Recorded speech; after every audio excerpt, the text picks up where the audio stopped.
Boa noite a todos.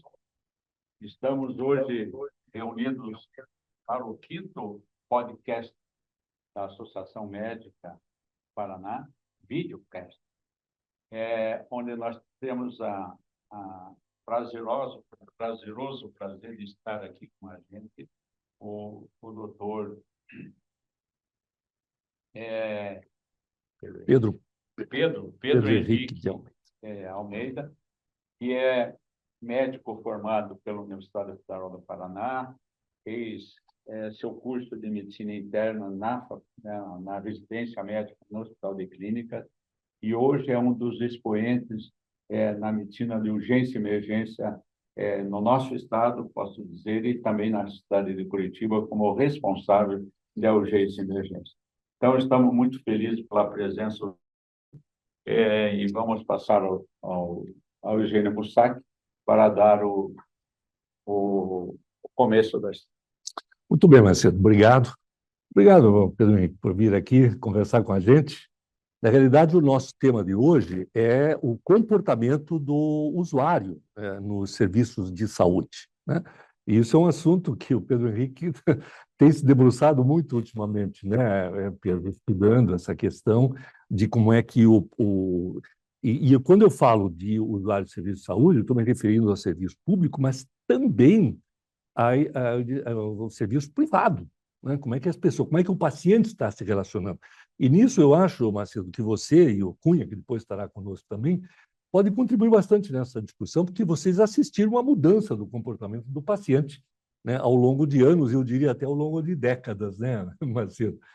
E no mercado, de modo geral, existe essa discussão, né, que é a chamada mudança do comportamento do consumidor, né, do cliente, do consumidor. E no mundo da saúde, isso não podia ser diferente. Pedro, queria te agradecer, então, mais uma vez, né, por estar aqui com a gente, dedicar um tempo. A gente sabe o quanto que você é ocupado, mas queria, então, te passar a palavra para você dar boa noite aí para os nossos colegas que estão nos assistindo. Boa noite a vocês que estão nos assistindo. É um prazer enorme estar aqui na Associação Médica para discutir um tema que é muito espinhoso. Eu pensei que vocês iam me convidar para um tema técnico, alguma coisa assim, e já me veio um tema logo sobre comportamento de clientes, de pacientes.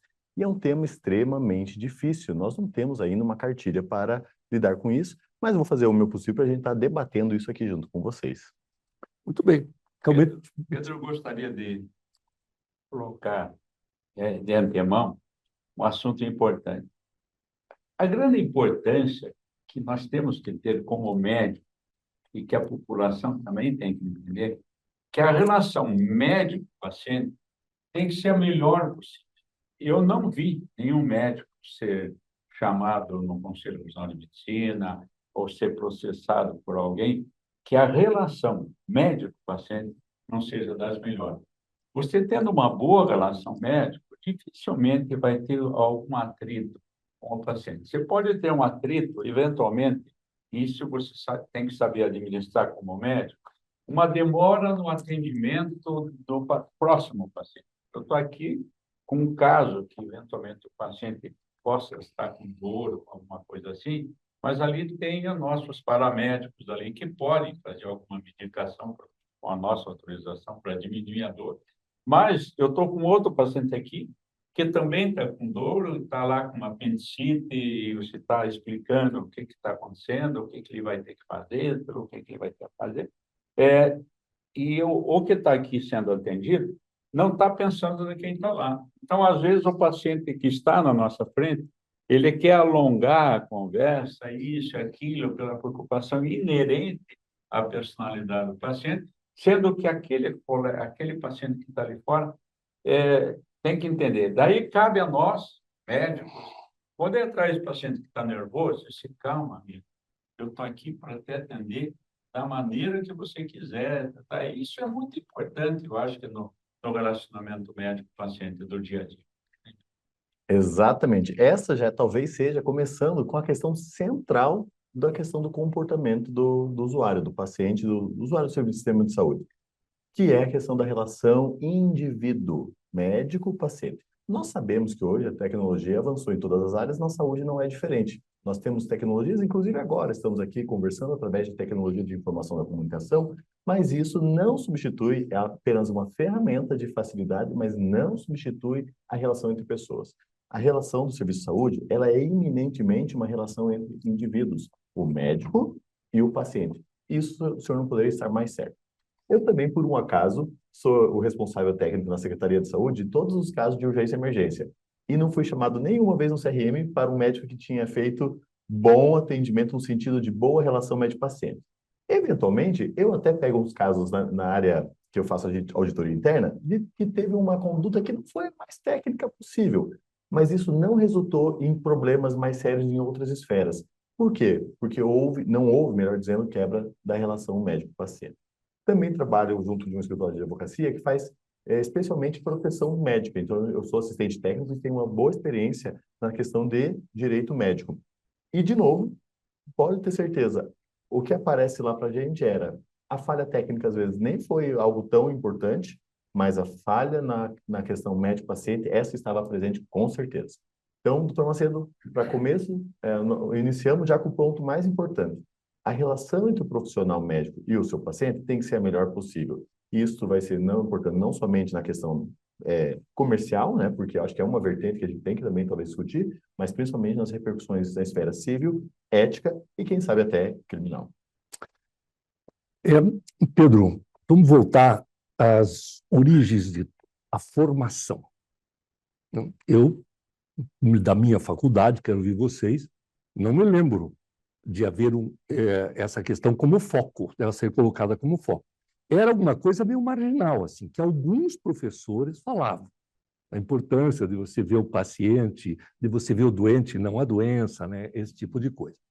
Mas estava muito longe de ser uma questão importante, né? Nós somos formados na faculdade tecnicamente, né? Mas humanamente, e inclusive outras competências administrativas, competências de busca da excelência, tudo mais, são deixadas meio de lado, até porque a parte técnica ocupa muito espaço. Você vê que isso deveria ser um foco importante, um foco central, até uma disciplina dentro da escola médica?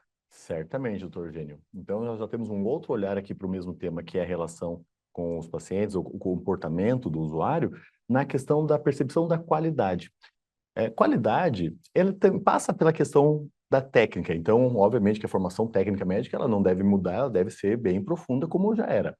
No entanto, existem outras dimensões que hoje são valorizadas, que é a dimensão da experiência, por exemplo. Então, a gente fala muito na experiência que o usuário tem. Então, qualidade hoje não é somente técnica, mas sim leva em consideração a experiência do usuário. No caso aqui, o usuário do sistema de saúde. E nós médicos, talvez agora, mais recentemente, isso venha discutido, mas não era uma cadeira, uma disciplina ou um tópico da nossa formação com um enfoque que talvez já devesse ter tido. Eu me lembro também, e eu não me formei há tanto tempo atrás, faz quase 20 anos, eu não me lembro de ter tido isso formalmente no meu currículo. Isso era discutido de uma maneira, talvez por um profissional, um professor, ou diluído, mas não era uma cadeira exclusiva. Talvez a gente devesse pensar mais sobre isso, levando sempre em consideração que a nossa prática médica deve ser voltada para a experiência do usuário. Claro que aqui cabe um parênteses muito grande, o que é a experiência do usuário, que a gente pode até avançar mais para frente, porque senão dá uma falsa ideia de que nós servimos ao usuário ou que a gente tenha que cumprir todas as expectativas, o que não é verdade também. Uhum. Olha, eu só quero, por uma questão ética, fazer aqui uma pequena correção ao que eu falei. Porque nós tivemos, eu me lembro, nós tivemos um professor, que era o doutor Paulo de Tarso Montserrat. Foi meu professor. Foi seu professor também, que era um professor ele era psiquiatra, né? E ele falava muito sobre a relação médico-paciente. Foi, inclusive, com ele que eu aprendi o conceito da empatia. Uhum. Ele repetia muito empatia, eu nunca tinha ouvido essa palavra, e ele trouxe a ideia da empatia para a nossa realidade. Mas era realmente uma coisa, digamos assim, meio marginal, né? No sentido de ser menos importante do que uma aula de cardiologia, do que uma aula de clínica médica, né? Então, esse é um assunto que tem ganhado mais importância. Até quero colocar, eu vou ter um compromisso em seguida, eu tenho outra solenidade que eu vou representar a Associação Médica, então eu vou deixar o nosso vice-presidente no meu lugar. Mas antes disso, Eu dava plantão em pronto-socorro, eu dei muito tempo de plantão em pronto-socorro, principalmente em São Paulo, aqui também, né? Porque eu fiz a residência aqui. Então, eu dava 46 plantões 96 plantões por ano entre UTI e pronto-socorro. E lá em São Paulo, eu dava plantão num pronto-socorro chamado HELP. Então, eu comecei lá, domingo, 24 horas, terça-noite, 12 horas, quinta-feira, 12 horas, em São Paulo. Imagina o movimento de São Paulo.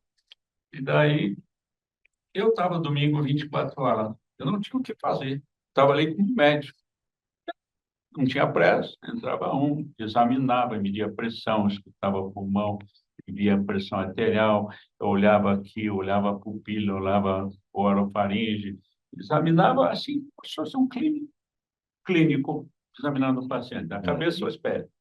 E o paciente, depois da consulta, fala, puxa, doutor, nunca ninguém me examinou assim.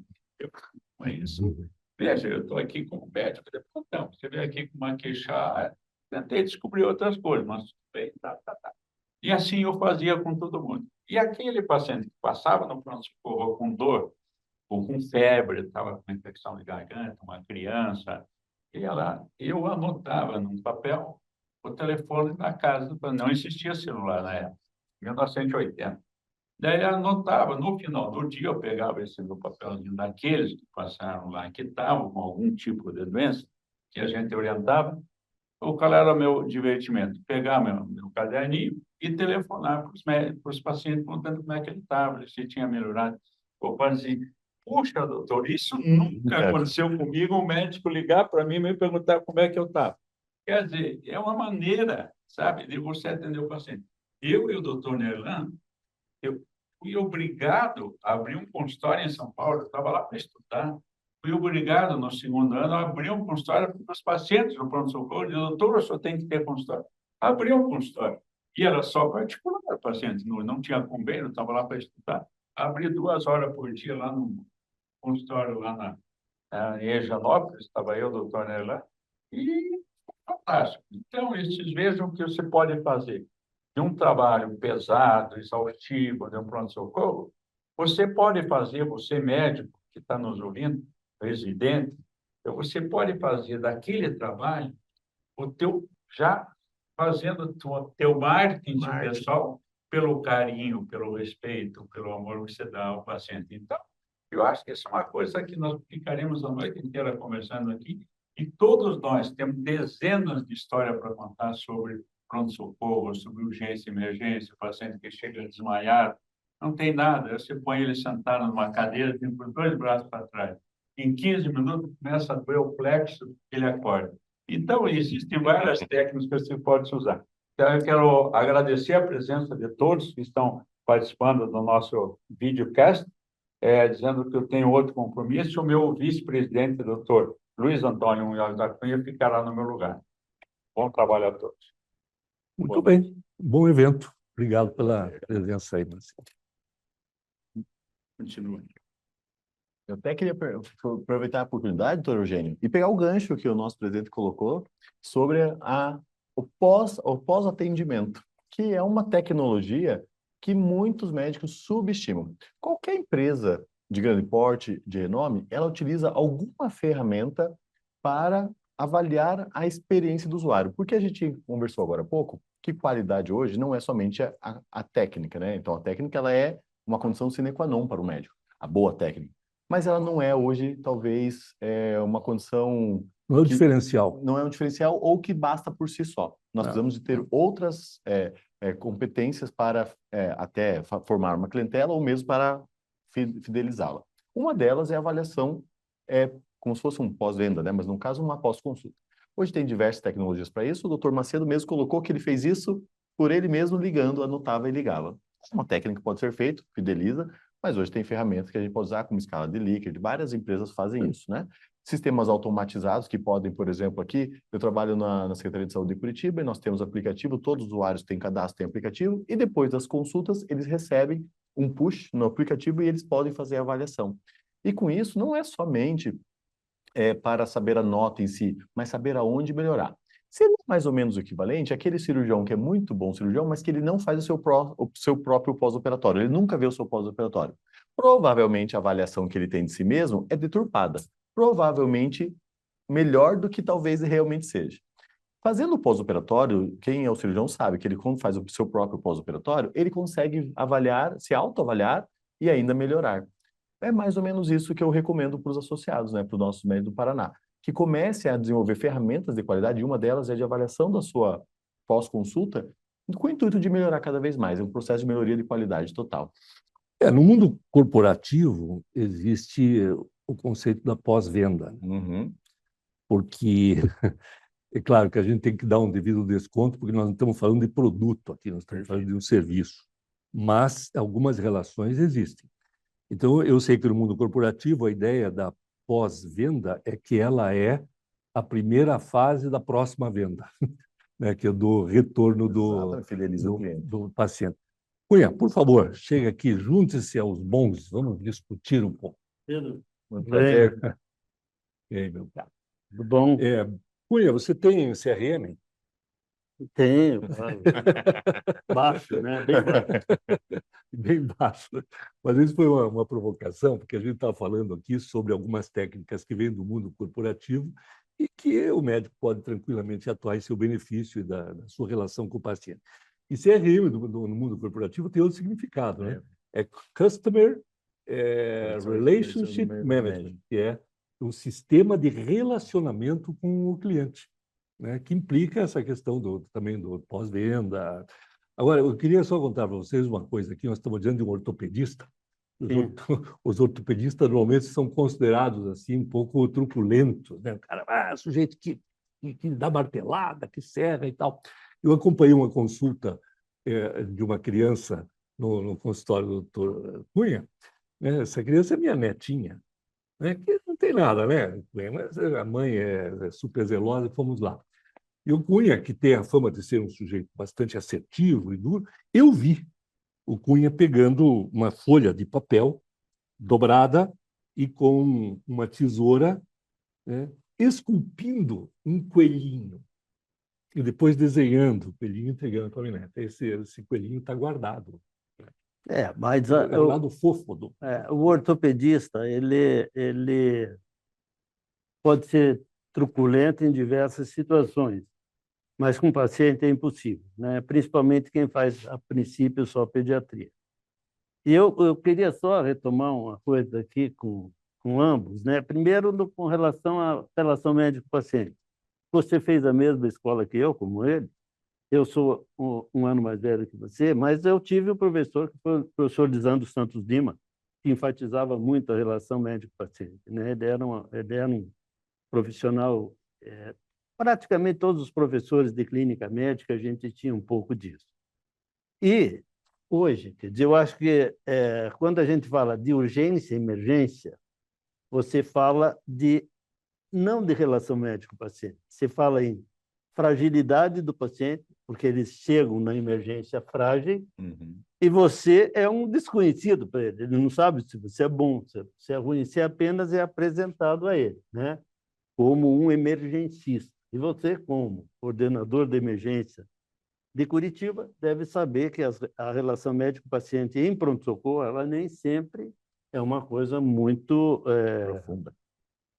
relativamente profunda. Ela é meio truculenta por isso, porque o indivíduo está muito frágil e tem, às vezes, um indivíduo sobrecarregado que não pode dar toda a atenção que ela precisa. Então, você, como coordenador, vendo todo esse projeto primeiro, falando relação médico-paciente, né? Vamos falar relação médico-paciente. Eu acho que o acolhimento é a principal coisa na relação médico-paciente. Você tem que acolher o doente. Hoje, muitas vezes não existe isso. E, na emergência, é pior. Eu queria que você falasse a tua experiência como coordenador dos pronto-socorro de Curitiba com relação a essa demanda. Qual que é o que o usuário reclama? Você imagina como é que deve ser a minha vida, né? Eu imagino, imagino. Mas eu vou dizer que a gente deve entender que quando você fala em relação de pessoas, já é difícil, né? Então, como que as pessoas reagem a algo? Isso já é um universo enorme. Quando você coloca isso, que é o nosso tema, para saúde, normalmente as pessoas já estão fragilizadas. Claro que tem o lado da saúde, que é a parte da estética, mas vamos focar no lado doença. De uma maneira geral, as pessoas procuram o serviço de saúde quando não é algo muito bom. Então já não é mais uma relação puramente de comércio. É uma relação com o sistema de saúde. E isso já é um âmbito completamente diferente. E se eu pegar dentro do universo de saúde, como o senhor bem colocou, a urgência, aí é uma relação extremamente delicada. E não há outra maneira de você trabalhar com isso senão medir. E aí eu estava falando até no nosso bloco anterior sobre ferramentas de gestão. Como eu faço gestão em serviços de saúde, eu tenho que utilizar ferramentas de gestão e essa é uma questão que eu quero enfatizar para os colegas que estão nos assistindo, que nós devemos versar, porque nós não somos formados para isso, eu não fui pelo menos, fui aprender isso depois, com muito murro em ponto de faca, em ferramentas de gestão para fidelização, para a qualidade total, e a qualidade total envolve a experiência do usuário. Vou dar um exemplo de uma coisa que eu desconhecia e que apareceu para mim. Não foi o jeito que o médico fala. Apareceu para mim como um dos pontos principais que a UPA era escura, a pintura, lá no passado. Então, a experiência, a relação começa quando ele chega. O paisagismo, a rampa, a cadeira adequada. Isto foi fundamental, o primeiro impacto da UPA. Nas UPAs que a gente faz gestão atualmente, a gente tem um maior zelo com a questão de como que elas estão, a apresentação mesmo física. Então, questão física é um ponto. A segunda questão é a questão da pessoa, porque eu queria voltar que a relação entre saúde é sempre relação de pessoas, por mais que tenha computador, tela, tecnologia, é pessoas. E aí treinar desde a recepção, a servente de limpeza auxiliar de serviços gerais, até o profissional médico. Quando a gente fala num serviço tão complexo quanto esse, a gente sempre foca o médico, mas o médico é uma parte de um todo e nós temos que ter a menina da zeladoria ali, ela está fazendo relação de serviço de saúde com o cliente. Então isso também apareceu para a gente como uma questão muito importante. E o tempo, especialmente na urgência, o que a gente chama o conceito de valor, né? O valor no sentido do cliente, do caso do paciente. E para ele é tempo. Então, o tempo que ele consegue resolver o seu problema. Seria mais ou menos equivalente a gente ligar para um teleatendimento de uma empresa aérea e ter o problema resolvido. Só que demorou 1 hora no telefone. A expectativa, a avaliação será baixa. Então, não basta a gente ter resolvido o problema de saúde que levou o cliente, o paciente, o usuário até o serviço de saúde. A questão do valor, que envolve diretamente o tempo de tomar decisão, é importante. Então, nas nossas UPAs, nós temos um sistema que a gente faz toda a medida do paciente desde quando ele chegou, avaliação de risco, consulta médica, o exame de sangue, o exame de raio-x, e hoje, só para ter uma ideia de um número, né?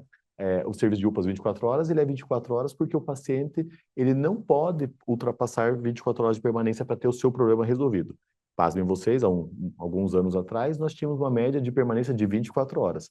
Hoje, a nossa média de permanência está em 6 horas. Então, o paciente entra numa UPA, todo o processo, raio-x, exame de sangue, reavaliação, liberação ou internação, ou seja, uma tomada de decisão, nossa média está em 6 horas. Isso elevou a nossa percepção de valor por parte do cliente no nível 1 que a gente nunca teve. Só para um exemplo, o Serviço de Saúde de Curitiba, como um todo, o SUS curitibano, está na escala de Likert de avaliação de satisfação 4.4, que seria uma escala de 0 a 10, 8.8, que é uma escala para as empresas de grande porte, acima de 8 é considerado recomendo o serviço, abaixo de 8 tem que rever o processo. Então, eu posso dizer que eu estou muito satisfeito com isso, mas é diuturno o trabalho, porque basta você deixar de olhar um pouquinho e a gente já percebe queda na qualidade. Então, ela não é um fim, a qualidade não é o fim em si, ela é o meio, é o caminho, né? Uhum. Você colocou uma coisa que é muito importante, que nem sempre o médico tem tempo para ser simpático ou até agradável. Mas o Pedro trouxe uma visão um pouco mais ampliada dessa questão, porque um bom atendimento não significa simpatia. Às vezes você tem alguém que é simpático te atendendo e você não sai satisfeito com o atendimento porque não atendeu a tua necessidade. Uhum. Né? Então, quer dizer, a ideia seria encontrar aquele equilíbrio, né, entre ser agradável, ser simpático, mas ser também competente, né, eficiente, resolver o problema do cliente. E a questão do tempo é crucial, né, em praticamente todas as áreas. E hoje, cada vez mais, porque a velocidade é meio que uma tônica do nosso tempo. Nós entramos hoje numa lanchonete de hambúrguer e não falamos mais com ninguém. A gente procura um totem. porque, em tese, é mais rápido, né? Quando a gente faz compras de pequeno volume no supermercado, a gente passa no autoatendimento. Quer dizer, foi transferido isso para nós porque isso, em tese, aumenta a velocidade. Agora, eu queria ouvir de você uma questão que me intriga um pouco, que na prefeitura nós temos basicamente dois tipos de unidades de atendimento, né? Nós temos a UPA e temos a UBS, a Unidade Básica de Saúde, o antigo posto de saúde, né? O tipo de atendimento é diferente, mas o cidadão não sabe. Muitas vezes ele procura um quando deveria estar no outro. Principalmente ele procura uma UPA, sendo que ele deveria ser atendido numa UBS, tem que ser encaminhado. Como é que ele reage a isso? Olha, me apertando bastante. As UPAs hoje em Curitiba, só para ter uma ideia de dimensão, atende 4.500 pacientes todos os dias em apenas 9 unidades. É um volume gigantesco. E, com certeza, na nossa avaliação, 75% a 80% são de pacientes de baixo risco ou de risco nenhum. Na verdade, não urgente. 75% a 80%. Depende, Curitiba tem muita sazonalidade. Então, agora que entra o inverno, as fases respiratórias, aumenta um pouquinho, vai para 30% de pacientes que são considerados de urgência, né? Que é o métier da UPA. Mas 70% não deveria ser. Essa é uma questão bem complexa e não tem uma resposta fácil. Houve experiências no Brasil de tentar tirar esse paciente, fazendo com que ele estava na UPA, ele era um paciente de complexidade baixíssima, que poderia ser resolvido em um outro ponto, como o OBS, e foi tentado tirá-lo da UPA para levar até a unidade básica. Em todas as experiências que eu vi, isto não funcionou. Talvez o que a gente tem que fazer é dar outras opções, como a gente tem feito aqui, e educação para a população. Então, de outros serviços, outras opções, nós temos a telemedicina. Então, em Curitiba, as pessoas podem ligar para o número do Saúde Já, que é o nosso serviço de telemedicina, e resolver no conforto da sua casa vários dos problemas que são de baixa complexidade.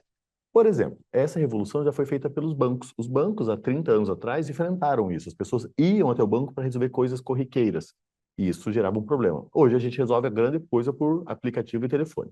Nós estamos entrando nessa era da saúde. Então, recentemente foi aprovado pelo CFM a questão da telemedicina, então ainda está assim. Nós estamos passando talvez aquilo que o banco viveu no começo. Então, um dia isso não vai estar mais organizado. E ofertar essa opção ao cliente e não tirá-lo falar, você não vai ser atendido aqui. A pessoa já esperou 20 minutos, 30 minutos, e aí dizer que não vai ser atendido, isso está fora de questão.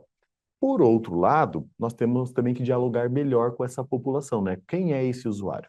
E aí eu queria jogar uma pimenta agora também para vocês, de que o usuário mudou, gente. O usuário não é mais o mesmo, ele não é nem paciente, né? Assim, no sentido de paciência. Então, aquele nosso paciente do passado que conseguia esperar, que entendia a empatia de estar atendendo um paciente mais grave para esperar o outro, até o Dr. Cunha colocou, no serviço de urgência, nós temos que lidar com a equidade. O paciente mais grave passará na frente do paciente menos grave, mas às vezes isso não é entendido. Então também nós temos que ter outras ferramentas de gestão, que é saber dialogar com essa população que mudou. Nós temos questões tanto individuais, quem é essa população do ponto de vista socioeconômico, escolaridade, né, de entendimento do mundo, mas temos questões também que são coletivas, geracionais. A geração de hoje é totalmente diferente da nossa geração, da geração dos baby boomers, e isso precisa ser reconhecido e entendido. Eu não quero aqui dizer que eu acho certo ou errado. É só um fato, diferente. Você trouxe a questão da geração, nós temos que retomar, porque você só deu uma pincelada, ela é mais séria do que a gente pode Joguei imaginar. pimenta aqui. Eu acho que a situação é mais séria. Eu sou médico, eu tenho pacientes, eu tenho um consultório particular, graças a Deus, muito privilegiado. E no meu consultório particular, a pessoa entende, ele me procura porque ele vai atrás, ele se informa, ele é encaminhado e ele me procura. Então, eu tenho paciente. Agora, o que eu sinto hoje, e aqui vai a minha crítica ao sistema de rede, ao sistema de SUS, UB, UPA, depois os centros hospitalares, depois tem a intervenção do Estado, depois quem paga no fim é o município, daí você tem um hospital federal no meio do município, mandando pelo município. Então, é uma confusão que eu digo para você o seguinte: hoje, mesmo na medicina suplementar, o paciente deixou de ser o médico. Ele deixou de ser, você passou a dizer que ele é um usuário. Ele é um usuário do plano de saúde e ele é um usuário Há um intermediário do sistema de saúde, do sistema público. Uhum. E isso é muito difícil de você conseguir levar a saúde no mesmo nível do que você faz no doente privado. Não Com- tem como você comparar. Isso é um problema, talvez, para os dois lados, doutor Cunha. Tanto para o paciente, porque ele não tem mais uma relação direta com o médico, e sempre há um intermediário, mas também para o médico. Porque o médico, ele se despersonifica daquele paciente, porque ele já não é mais meu paciente, ele é paciente do sistema, da rede, ou do SUS, Para ou da alguns UPA. médicos, né? Não, Não para isso todos. não para todos, mas isso pode ser uma ideia que, então talvez fique um alerta de que, e aí eu queria colocar a questão da ética, que independente do plano, ou do SUS, ou da rede, a relação médico-paciente ela é sempre personalíssima. Existe um intermediário, talvez do ponto de vista pecuniário, quem irá pagar a conta. Mas do ponto de vista assistencial, eu quero voltar que é sempre personalíssima. É aquele profissional que está atendendo aquele paciente, tem Eu uma posso questão. discordar dele? Pode. Porque eu sou um Mesa de indivíduo debate. que atende muito paciente do Sistema Único de Saúde. Hoje, você pega um hospital do tamanho do hospital de clínica, você não tem interconsulta. Se eu tenho um paciente que precisa de um nefrologista, você tem que mandar ele para para UBS para fazer uma consulta para o nefrologista onde mandar. Quer dizer, aquela noção de hospitais complexos em que toda a equipe trabalha unida, acabou. Porque o usuário hoje é o usuário mesmo. Ele vai para onde mandarem ele, não é isso? Dentro da lógica do SUS, que a gente não está falando só de SUS aqui, né? Mas dentro da lógica do SUS, deveria reforçar a integralidade. A integralidade nem sempre ela vai estar no mesmo local. Por exemplo, o HT é um excelente hospital, a avaliação dele sempre é ótima, mas ele não tem alguns dos serviços, como, por exemplo, nem nefro, nem uro tem. Nefro não tem e não tem cardiologia. Então, nós não temos hoje todos os serviços, como é o evangélico HC, que tinha todos os serviços juntos. Isso talvez não exista do ponto de vista de ganho de rede. Mas nem hospitais privados às vezes têm.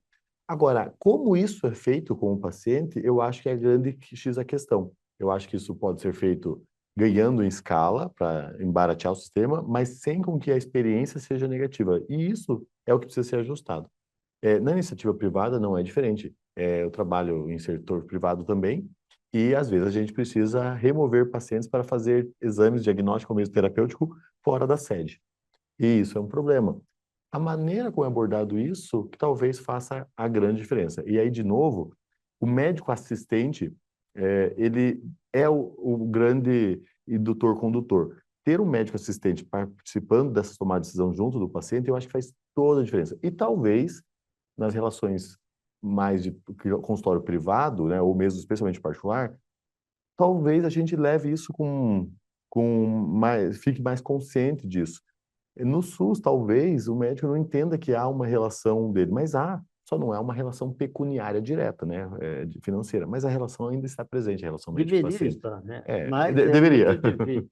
Com Isso a certeza. gente não percebe na mesma intensidade do doente que é privado.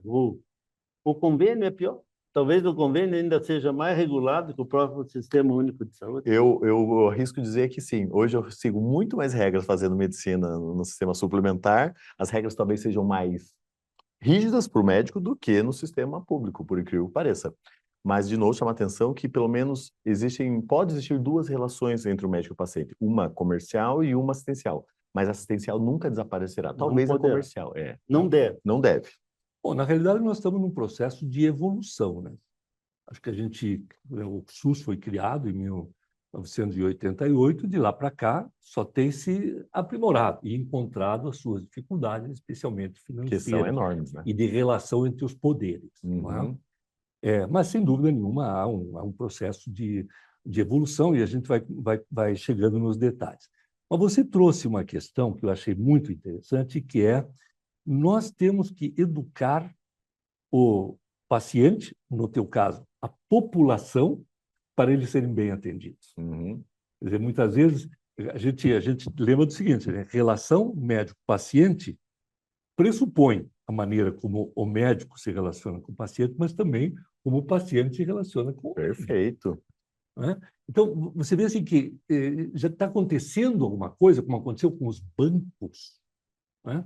Lembro daquela propaganda Unibanco 30 horas, né, que foi do Washington Oliveto, né, que Uhum. começou a mostrar que você tinha lá 6 horas de atendimento Na agência. mas tinha mais 24 horas que você podia usar em qualquer lugar, né, Uhum. através do home bank, acho que na época era até telefone. Então, foi um programa realmente de educação da população para se relacionar hoje com esse novo banco que está aí. Você sabe muito bem aquilo que você consegue resolver até pelo celular e aquilo que você tem que ir na agência. Você quer fazer um Pix, faz no celular. Se você quer discutir o financiamento da sua casa, você vai até a agência falar com o gerente. Então, esse tipo de educação, existe algum movimento por parte dos órgãos públicos, uma relação entre, por exemplo, Secretaria da Educação com a Saúde? Da educação eu não vejo nada, da saúde sim. Nós temos dentro das competências de um sistema de saúde, um deles é a educação para a saúde. Eu arrisco dizer que a gente pode melhorar muito nisso, sabe? É uma área que a gente atua, talvez precisasse atuar mais. Por que eu digo isso? Porque mudar uma cultura de uma sociedade, e aí agora eu não estou falando mais só de indivíduo, mas de sociedade, é algo extremamente difícil e demorado. Eu pego de novo o exemplo dos bancos. Quer força maior que os bancos, porque eu falo da questão do dinheiro, porque na saúde é justamente o oposto. Na saúde a gente tem dificuldade de financiamento. No sistema bancário, tudo aquilo que leva para a eficiência de remuneração, eles investiam pesado. E eles investiram muito nessa parte de ofertar serviço. E mesmo assim, eles demoraram 30 anos para conseguir fazer o que a gente tem hoje de sistema bancário fora praticamente da agência. Na saúde, eu acho que o desafio é absurdamente maior. É maior porque isso custa muito e aí não dá um retorno pecuniário direto, né? Então o custo é indireto. É difícil porque nós temos regramentos éticos envolvidos que os bancos talvez não tenham, e é difícil porque a saúde ela precisa ter a relação entre as pessoas e não a relação com máquinas, né? Então eu acho bem complicado isso. E nós, como demoramos, os bancos já fizeram isso nos últimos 30 anos e nós estamos começando agora, mas a sociedade que nós atendemos, ela já nasceu, a sociedade, principalmente essas gerações mais jovens, ela já está imersa nesse universo. E isso é muito difícil de lidar. Nós estamos ainda numa fase inicial e eles demandam uma agilidade que talvez nós não tenhamos ainda e talvez não vai ter nesse momento. Então, quando eu falo de educação, não é só educação para usar os sistemas novos, mas também para entender que nós somos pessoas, o médico, o enfermeiro. Então, talvez voltar a ter um pouco de empatia, que esse atendimento é feito por pessoas. E aí que eu falo que a questão geracional é importante. Porque é uma geração, eu até vi um vídeo, estava contando aqui, foi um experimento para adolescentes, 17, 18 anos, 15, 16, 17 anos, e deram um videocassete para eles assistirem um filme, e a fita não estava rebobinada. Eles odiaram a experiência, porque eles tiveram que botar, rebobinar a fita, apertar o play, demorava, eles não puderam escolher o áudio, a legenda, e a qualidade da imagem era ruim. E para eles, coisa que para nós era uma inovação há 30 anos atrás, o vídeo, poder assistir um home video, né? Para eles foi uma experiência terrível. Então, eu estou dizendo que a gente tem que aprender a conversar com essa geração, não estou dizendo que está certo ou errado, porque eles têm expectativas altas e talvez que a gente não consiga suprir neste momento, e talvez não conseguiremos na fundo, e isto, expectativa alta com entrega não adequada, gera frustração. E nós temos uma geração que é com alto nível de frustração. Qual é a geração mais atendida nas UPAs? Nas UPAs é adulto jovem, de 20 até 29 anos. Mas me diga o seguinte, eu acho que ambos, né, como gestores que fizeram talvez especialização em gestão, eu não consigo entender que você colocar um sistema de saúde como um banco, o atendimento no banco, eu acho que não tem muito a ver, porque na realidade eles não são comparáveis, Sim. porque o paciente é um indivíduo que tem um problema que vai ser resolvido, na maior parte das vezes, individualmente, e não no sistema coletivo. Né? Sim, então, sim. eles não são muito comparáveis. Eu não quis dizer, na verdade, que nós estamos fazendo um sistema do banco. Estou falando que a incorporação de tecnologia para agilizar alguns processos, se no banco demorou 30 anos, que é possível fazer, não existe relação entre pessoas, pode ser relação só entre números, se no banco isso demorou 30 anos para acontecer, na saúde, essa incorporação de tecnologia demorará muito mais, mas sempre ressaltando que isso não substituirá a relação entre pessoas, né? Ela é um facilitador, como, por exemplo, o que a gente está fazendo hoje aqui, que é uma conversa através de tecnologia da informação e da comunicação, mas que não vai substituir. Então, realmente, não são comparáveis, o senhor tem razão, mas é só para salientar a dificuldade que é na saúde a incorporação de tecnologia. E as pessoas, aí de novo da expectativa, elas esperam da saúde uma resposta numa velocidade que outros setores, como o setor financeiro, pode dar, e e que talvez a gente não vai conseguir dar. E é isso que gera frustração. Até que aí a gente não tinha falado, né? O tema era comportamento, e o comportamento deles, às vezes, de frustração, além de... A frustração é um sentimento humano. A tristeza, a raiva. Eles não são bons nem maus por si só. São sentimentos humanos. A maneira como nós trabalhamos com isso, como isso é aflorado ou colocado, é que é o problema. E como é uma geração de frustração muito grande, eles reagem, inclusive, mal ao próprio sentimento. Não é pouco comum hoje a gente ver casos de médicos sendo filmados e xingados, assim, não é mais em praça pública, né, mas é em rede social.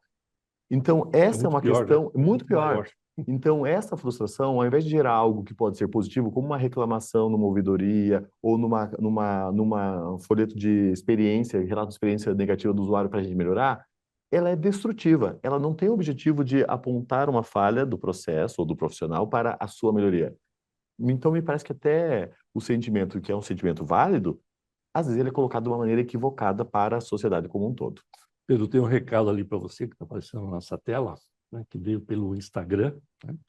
Uma pessoa, Karina Cordeiro, dando parabéns para você. Imagino que ela conheça o seu trabalho. Obrigado, que Mas trabalhamos juntos. Cunha, você está coberto de razão, e acho que nós tivemos aqui um pequeno ruído na comunicação sobre as mudanças, porque, na realidade, comparar o atendimento médico com o serviço de banco não tem menor cabimento. Mas, na realidade, nós estamos falando de uma mudança rápida que está acontecendo de geração para geração, que não se limita à questão tecnológica, se limita à questão comportamental mesmo. Eu vou dar um exemplo positivo, né, da nossa cidade de Curitiba de alguns anos atrás. Curitiba foi a primeira grande cidade que começou a separar o lixo. Nós temos os caminhões de lixo que não é lixo circulando até hoje, não é? E não é que começou a separar lá no serviço de coleta da prefeitura. O cidadão curitibano começou a separar em casa, né? Isso foi uma mudança comportamental. E eu me lembro, isso foi na década de 1980, que começou com as crianças nas escolas públicas sendo educadas, e essas crianças educaram os seus pais, né? E essas crianças hoje são os adultos que estão aí, e Curitiba continua separando o lixo, serviu de exemplo para muitas outras cidades no Brasil. Então, na realidade, quando a gente fala em mudanças, tem esse lado também da mudança comportamental das pessoas entenderem em que contexto elas estão inseridas. Agora, aquela pergunta provocativa que eu te fiz, tá, o sujeito foi na UPA, mas ele tinha que estar na UBS, o que você faz com ele? Ele falou assim, é difícil porque o sujeito, se você disser que ele tem que ir para outra unidade, ele vai criar às vezes até um pequeno escândalo ali, se não é agressivo e tudo mais. E aí você trouxe que, na realidade, uma coisa que tem que ser melhorada é a forma em que isso é colocado. E comunicação, a gente sabe muito bem que existe o conteúdo e a forma, né? Às vezes o conteúdo é ótimo, mas a forma joga aquele conteúdo no lixo, né? E, às vezes, a forma é muito melhor que o conteúdo, também não vai muito longe. Então, essa questão da comunicação, né, do diálogo com o usuário do serviço público, é algo que está sendo melhorado, está sendo feito alguma coisa nesse sentido? Especificamente nas UPAs, eu falei das experiências que a gente teve negativa e a gente aprendeu com elas, né? Então o usuário já estava lá, ele não era um usuário de urgência e a gente tentou fazer o encaminhamento dali para as unidades básicas. Não deu certo porque às vezes até uma questão que para nós parece boba, mas é prática. A pessoa tinha o vale transporte para chegar até a UPA, ela não tinha condições de ir para atenção primária pela distância. Então são detalhes que para nós a gente não percebia, mas que para eles faz toda a diferença nesse perfil de usuário. Então, o que nós estamos colocando? Um profissional que faz esse acolhimento e faz a cabine ali e resolve pela tecnologia. Então, a telemedicina está entrando.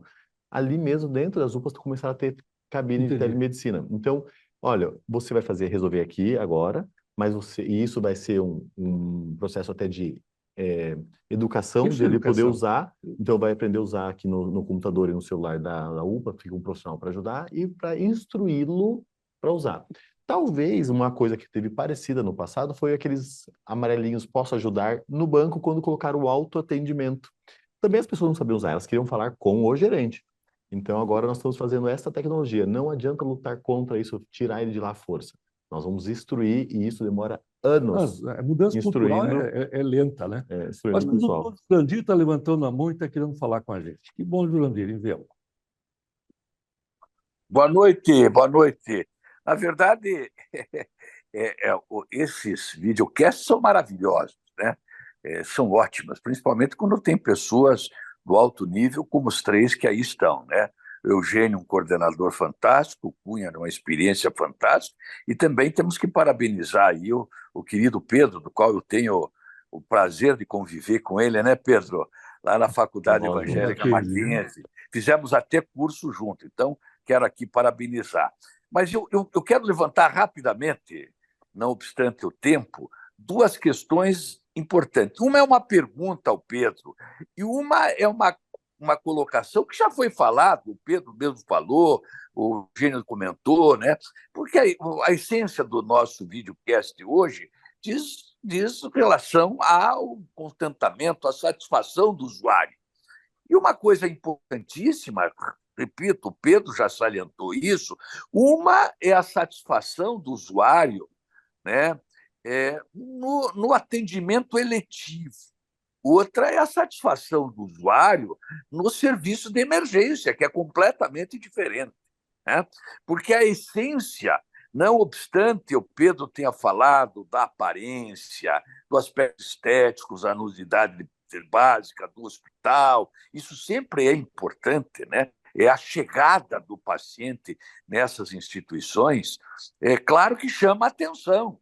Uma coisa é você chegar em São Paulo no Sírio-Libanês, né, naquele hospital israelita, outra coisa é você chegar num pronto-socorro do Sistema Único, né? A aparência já é importante, mas a essência mesmo é a relação médico-paciente.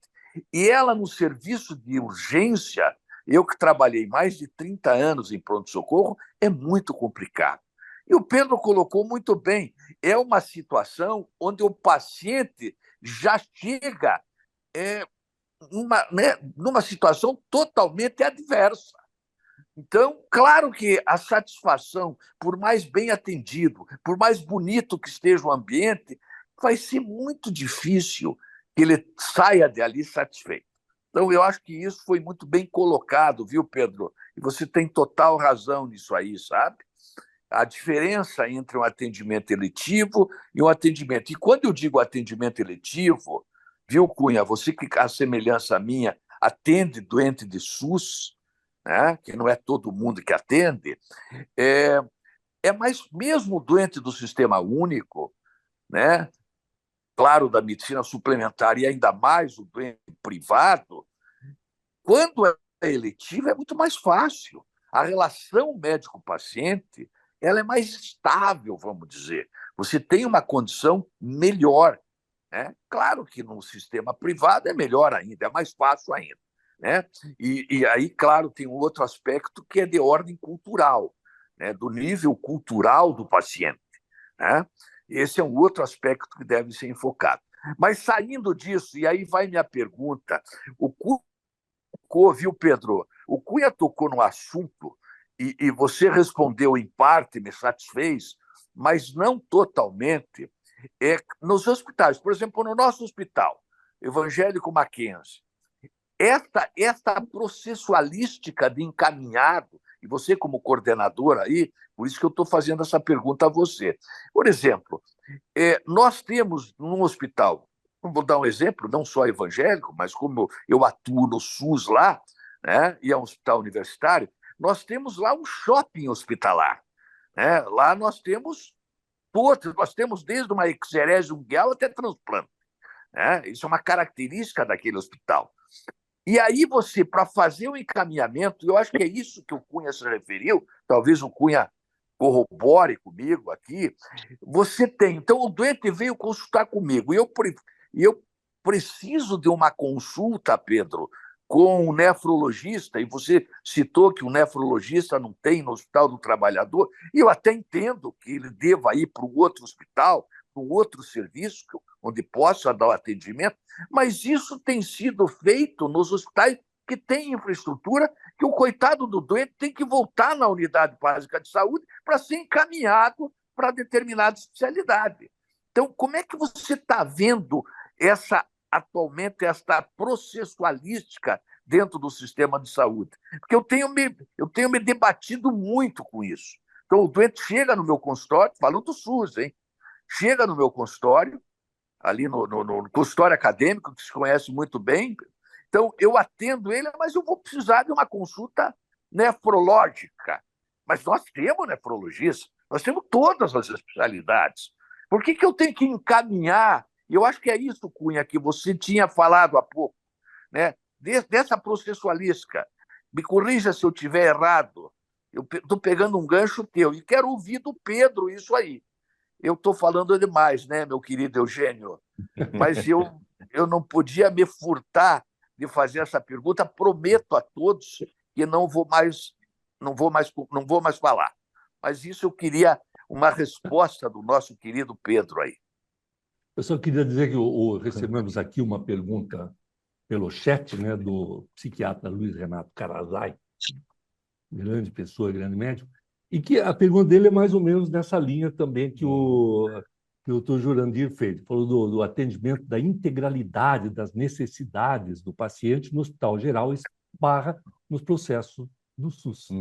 Ou seja, se ele precisa ser encaminhado para uma outra especialidade, ele tem que voltar para o UBS. Vou dar uma visão, um outro lado da moeda, né? Então, primeiro, um prazer encontrá-lo aqui também, Jurandir. Eu adoro nossos cursos que a gente trabalha junto na faculdade, e aqui é um prazer tê-lo aqui conosco.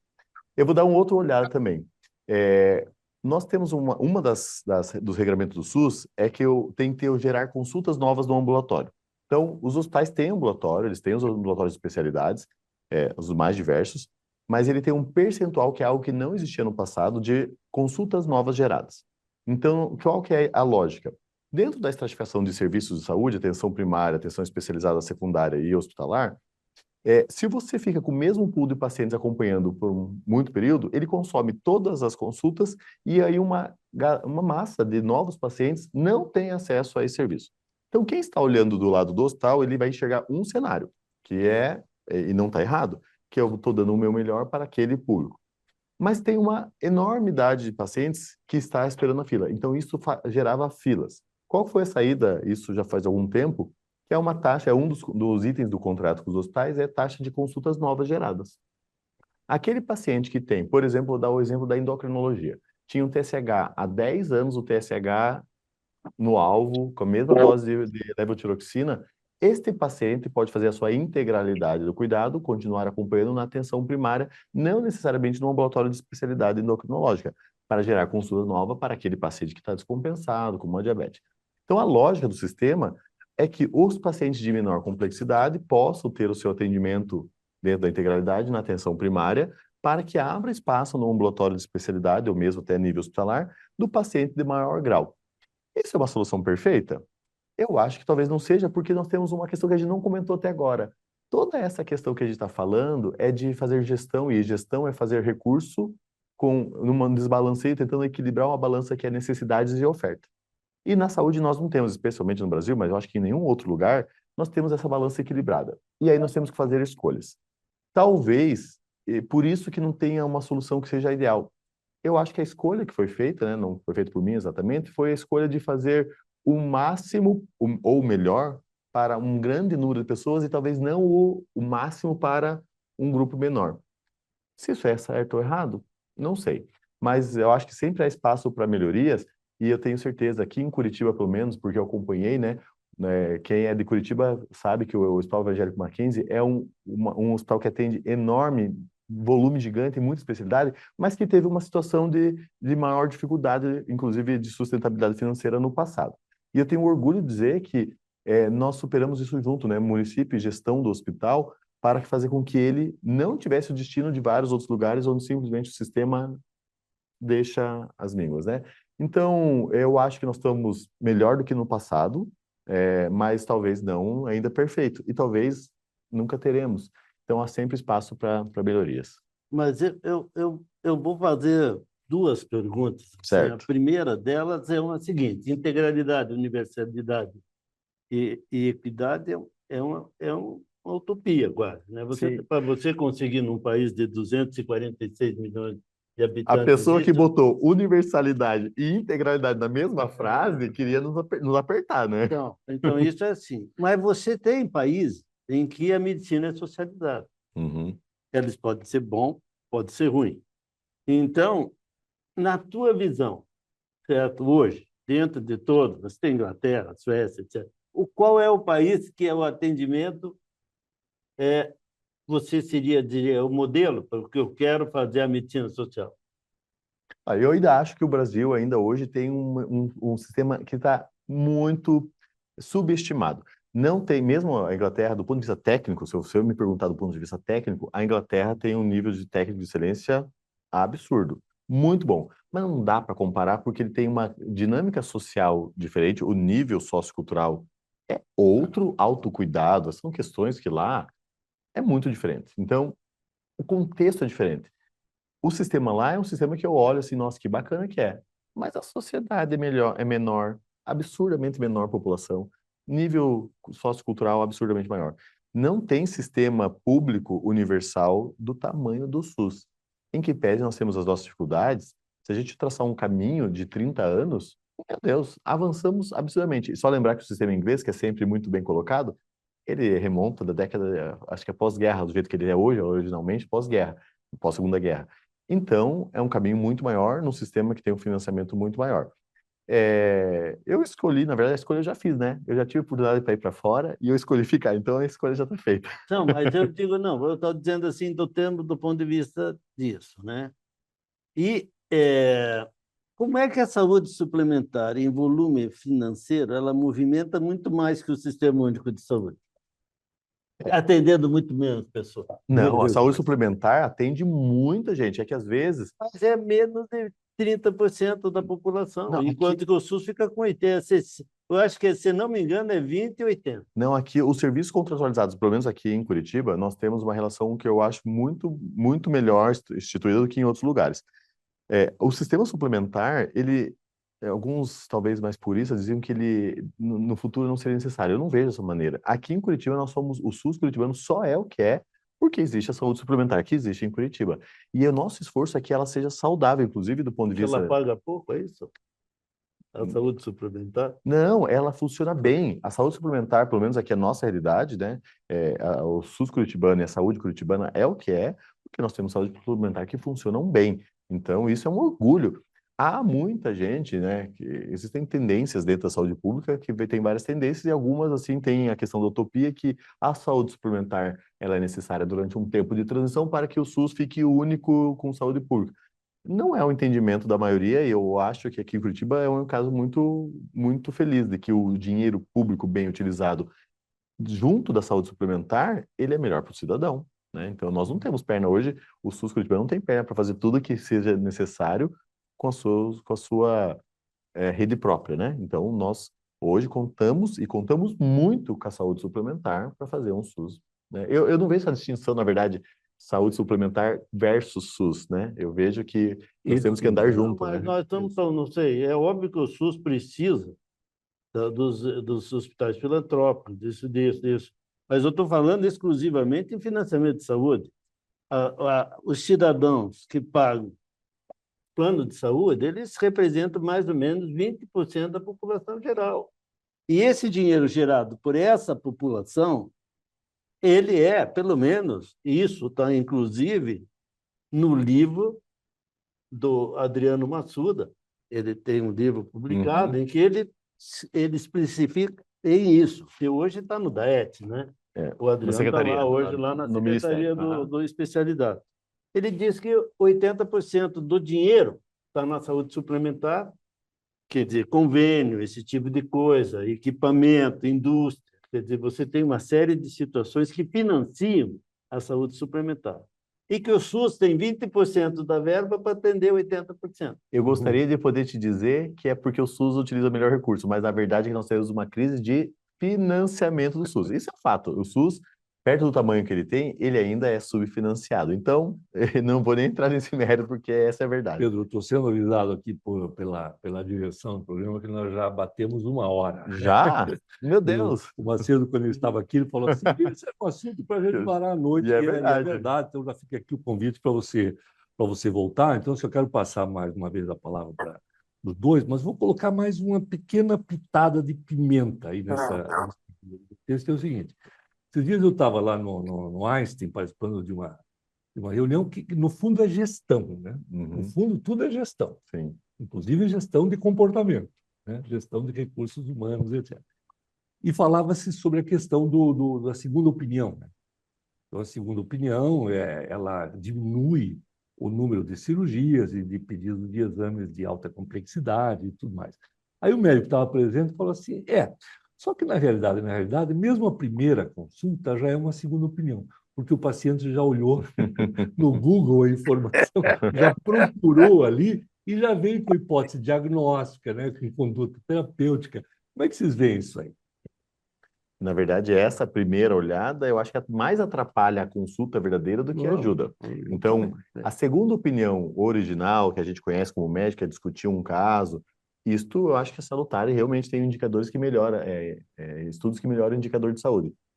Mas eu não sei se tem estudo, mas arrisco dizer que se tivesse, eu acho que ajudaria a piorar essa olhadinha, consulta ao Dr. Google primeiro. Eu acho que isso atrapalha, inclusive, a relação Mas é uma realidade. É uma realidade. A gente Você vive falou isso de todo dia. gerações, Uhum. novas gerações. Porque informação para uma pessoa que não consegue avaliar direito, ela é desinformação, ela pode se tornar desinformação. Por isso que nós temos os profissionais da saúde habilitados para lidar com aquela informação. Então, não basta ter acesso à informação, tem que saber interpretar a informação, né? Aí vem a questão até da bula do remédio. Eu não Perfeito. sei se está naquele livro da demografia, mas isso na tertúlia que a Academia Brasileira de Ortopedia teve com o pessoal da demografia lá da USP, uma das colocações que o Marcelo, né, colocou... Da EMB, Cunha, da USP e Hã? da EMB. A demografia da USP e da EMB. Mas eu sei, mas a USP, talvez a MB junto. Foi. Mas quem deu a aula para nós foi o cara da USP. Quem Ô, conversou na chefe, mas é tertúlia. da EMB subsidiada, não vamos esquecer. Então, daí é o seguinte, ele falou que os anos 70 e 80 e até os anos 90, era a medicina baseada exclusivamente no médico, em que os médicos eram os grandes... Detentores do Não, conhecimento. eram os que conheciam e mandavam em todos os hospitais, isso, aquilo, todas as coisas. Diz que a partir dos anos 2000 e pouco, é o período da quem manda passou a ser a equipe multidisciplinar, principalmente as enfermeiras. Ele diz que ela é mais voltada nas enfermeiras, que coordenam equipes, etc. E diz que a partir dos anos 2035, 38, 40, vai ser a medicina mandada pelo usuário, pelo paciente. Ele vai chegar e dizer, eu quero que você me faça isso, certo? Se ele não tiver habilidade. Isso está naquele livro da demografia, certo? Em alguns lugares isso já está acontecendo, que a pessoa, a gente falou no comecinho sobre consumo, eu não acredito que a medicina, da maneira como eu vejo, ela é uma relação de consumo, mas em algumas áreas isso já estamos vendo acontecer, infelizmente. Então isso diz que é uma evolução do como o sistema está se comportando. E com a tecnologia, o cara vai se informar e dizer, não, eu quero que você faça isso, eu não quero que você faça o que você está dizendo. E vai ter um conflito, né? Vai ser. Bom, então você falou 2035, né? Falou. Então já vamos deixar algumas lives marcadas até 2035, atualizando os 100 anos, né? 2033. Quem sabe a gente já está com os pacientes mandando aqui. Não, os pacientes aqui participando do... Gente, olha, muito obrigado. O doutor Macedo, ele está à distância, ele saiu para um outro evento, mas ele está acompanhando.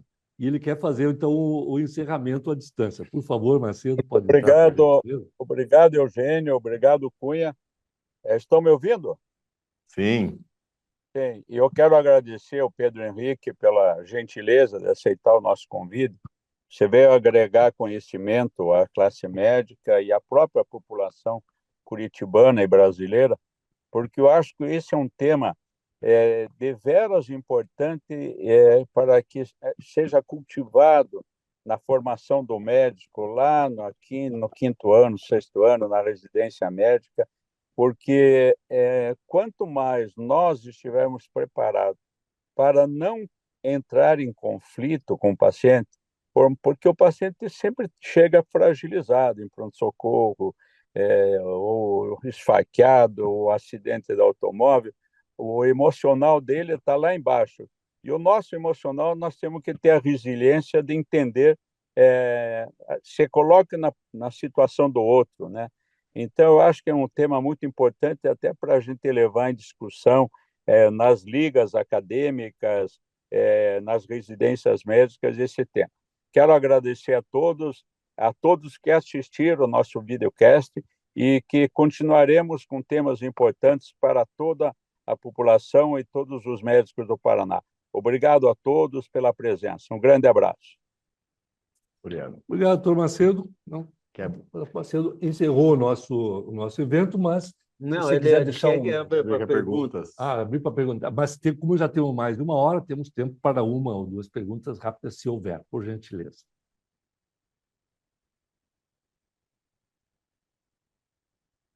Ok. Alguém? Então, Ninguém levantou a mão? Eugênio, ninguém levantou a mão, Pedro. Eugênio, eu não vou perguntar, mas eu só vou Jurandir. salientar aquilo que o Pedro falou, né? O subfinanciamento do Sistema Único de Saúde. Nós não podemos continuar com esse subfinanciamento. É uma falácia dizer que é só problema de gerenciamento. O problema maior do SUS ainda é o seu financiamento. Só são isso. duas coisas que caminham paralelas, o financiamento e a gestão. Você colocou muito bem que, quando o Cunha fez aquela provocação, o SUS atende mais com menos dinheiro. Você falou assim, é uma questão de eficiência. Eu gostaria de poder dizer que era isso. só eficiência, mas infelizmente não é. É uma Mas questão de financiamento. E financiamento também, são duas coisas. Isso é um assunto para discussão, Jurandir. Vamos trazer você aqui para falar com a gente a respeito disso. Tá?